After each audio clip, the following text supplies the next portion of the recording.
할렐루야, 예수님 안에서 반드시 좋은 일이 있습니다. 오늘은 나라를 위해 목숨을 바친 순국선열과 전몰장병의 순관희생을 추모하는 현충일입니다. 지난 1956년 6.25 전쟁으로 인해 순국한 국군 장병을 추모하기 위해 제정한 현충일은 훗날 나라를 위해 희생한 애국지사들까지 포함하여 그들을 추억하고 추모하는 법정 공휴일이기도 합니다. 6.25 전쟁 당시 40만 명 이상의 군인들이 전사했습니다. 부상을 당한 군인들은 더 많았고 민간인들도 100만 명 이상이 죽거나 다쳤습니다. 더구나 그리스도인의 입장에서 6.25 전쟁의 의미가 있는 것은 만일 당시 전쟁에서 남한이 적화됐다면 교회는 이 땅에서 더 이상 존재할 수 없었기 때문입니다. 전쟁에 대해 전혀 준비가 되어 있지 않던 대한민국은 북한의 계습 남침으로 사흘 만에 서울이 함락되고 불과 한 달 사이에 낙동강 방어선을 사이에 두고 남한 전역이 공산군의 군하에 밟혔습니다.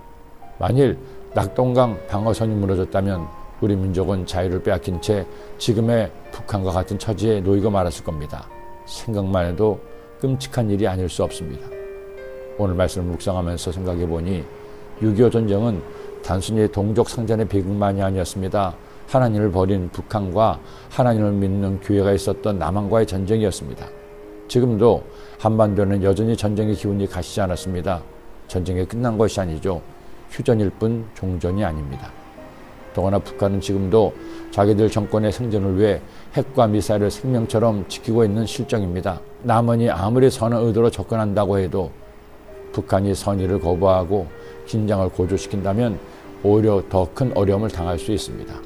그러기에 대한민국의 1천만 그리스도인들은 예배를 드릴 때마다 나라와 민족을 위해 기도해야 됩니다. 그리고 하나님께서 대한민국을 지켜주시고 돌보시도록 하나님의 뜻대로 살기에 더욱 노력해야 합니다. 그렇지 않으면 우리도 이스라엘처럼 하나님의 영광을 가릴 수가 있기 때문입니다. 전쟁에서 이기고 법궤마저 빼앗은 블레셋은 의기양양했습니다. 단순히 그들끼리 전쟁에서 이긴 것이 아니라 이스라엘의 야훼 하나님과 자신들의 다곤신이 대결을 벌여 다곤신이 이겼다고 생각한 겁니다. 그래서 그들은 빼앗은 법궤를 다곤신전의 다곤신 앞에 제물로 바치듯 두었습니다. 그러니 여러분, 하나님께서 보시기에 얼마나 기가 막힙니까? 열 좀 받으신 하나님이 힘을 좀 쓰시죠. 아스도 사람들이 이튿날 일찍 일어나 본즉 다곤이 야훼의 궤 앞에서 엎드려져 그 얼굴이 땅에 닿았는지라. 그들이 다곤을 일으켜 다시 그 자리에 세웠더니 그 이튿날 아침에 그들이 일찍 일어나 본즉 다곤이 야훼의 궤 앞에서 또다시 엎드러져 얼굴이 땅에 닿았고 그 머리와 두 손목은 끊어져 문지방에 있고 다곤의 몸뚱이만 남았더라. 하나님께서 힘을 쓰셨습니다. 멀쩡했던 다곤 신상이 밤사이에 법궤 앞에 엎드러진 겁니다.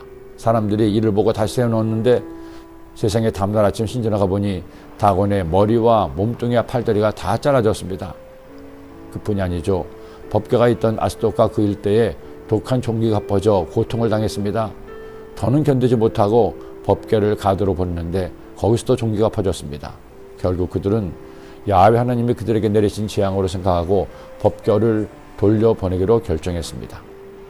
여러분, 하나님만이 우리의 방패가 되십니다. 하나님만이 나와 내 가족과 우리 민족, 우리나라의 하나님이 되십니다. 냉엄한 국제 질서 속에 어느 나라든 자국의 이익을 먼저 생각합니다. 더구나 한반도는 예나 지금이나 세계 최강의 강대국들의 틈 사이에서 나라마저 둘로 나뉘어진 채 힘겨루기의 동아줄이 되고 있습니다. 이런 상황에서 우리가 누구를 믿어야 하겠습니까? 누구를 의지해야 하겠습니까? 정치와 외교는 나라를 대표하는 대통령과 정치인들과 장관들이 하겠지만 모든 그리스도인들이 해야 할 일이 있습니다. 그들이 바른 결정을 내리도록, 하나님의 뜻에 맞는 결정을 내릴 수 있도록 주님이 지혜를 주도록 기도해야 됩니다. 더 나아가 그리스도인들이 하나님이 기뻐하시는 일을 하고 삶을 살아 하나님을 감동시켜 드린다면 이보다 더 좋을 수는 없을 겁니다. 마지막으로 할 일이 있습니다. 더 많은 국민이 하나님을 믿어 하나님의 자녀가 되도록 먼저 믿은 우리가 복음을 전해야 됩니다. 목숨 걸고 전해야 합니다. 그것이야말로 하나님이 우리를 보호하셔야 하는 가장 큰 이유가 될 수 있기 때문이죠. 그냥 전도하지 마세요. 나라와 민족을 살리기 위해 전도하세요. 저도 그런 마음으로 말씀을 묵상하고 말씀을 전하겠습니다. 할렐루야! 기도드립니다. 하나님 아버지, 저희가 주님 믿음에 살아갈 동안에 나만을 위한 믿음으로 끝나지 않고 내 가족과 내 이웃과 내 교회와 내 민족과 내 나라를 위해서 이 땅에 하나님의 나라가 임하시도록 기도하는 복음의 지각이 넓어지는 성도가 되게 하여 주옵소서. 그래서 하나님을 기쁘시게 하는 주의 백성 되고 하나님의 마음에 합한 성도가 되게 하여 주옵소서. 예수님의 이름으로 기도드립니다.